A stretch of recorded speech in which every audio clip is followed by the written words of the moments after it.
શ્રાવણ માસના અંતિમ દિવસો એટલે તેરસ, ચૌદસ અને ભાદરવી અમાસ જે પિતૃતર્પણ કરવાના મહત્વના દિવસો ગણાતા હોય છે। આ દિવસોમાં પિતૃતર્પણ કરવાથી પિતૃઓને મોક્ષની પ્રાપ્તિ થાય છે।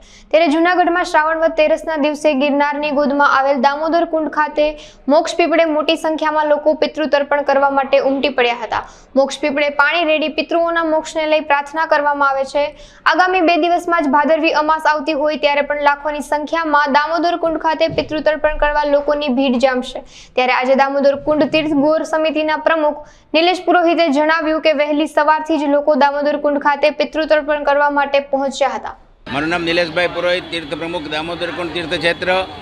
આજે તેરસ શ્રાવણ માસના છેલ્લા દિવસો જે પિતૃઓના કહેવાય એમાંની તેરસ એટલે તેરસના દિવસે પણ લોકો પિતૃઓને તૃપ્ત કરવા માટે આ દિવસે ઉમટી પડ્યા છે। વહેલી સવારથી આ તીર્થે સ્નાન કરી પિતૃતર્પણ કરી પિતૃઓને પાણી રેડવા માટે પ્રાચીન મોક્ષ પીપળે પાણી રેડી તૃપ્ત કર્યા છે।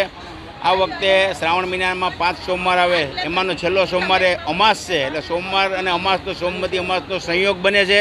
તેથી પિતૃઓનું વિશેષ મહત્ત્વ રહેતું હોય અને આ તીર્થે માનવ પ્રવાહ વહેલી સવારથી ઉમટી પડશે અને પોતાના પિતૃને તૃપ્ત કરવા માટે લાખોની સંખ્યામાં આવી આ તીર્થે સ્નાન કરી પિતૃને પાણી રેડીને પોતાના જીવનમાં પોતાના પરિવાર માટે પુણ્યનું ભાતું બાંધવા માટે આવતું હોય છે।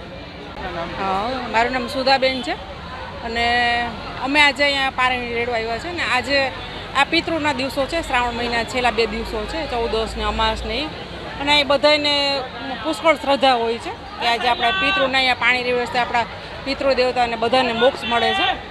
એટલે આજે અહીંયા અમે આવ્યા છે ને બધા ઘણા યાત્રીઓ છે, ઘણા ભાવિકો છે, બધાને ખૂબ આનંદ આવે છે અને બધા શ્રદ્ધાથી પાણી રેડવે છે અને સર્વ પિતૃઓને બધાને શાંતિ મળે, એના જીવને આત્માને શાંતિ મળે એ કુદરત પાસે આપણે અપીલ કરીએ, શાંતિ કરીએ છીએ। અમે દર વર્ષે આવીએ છીએ।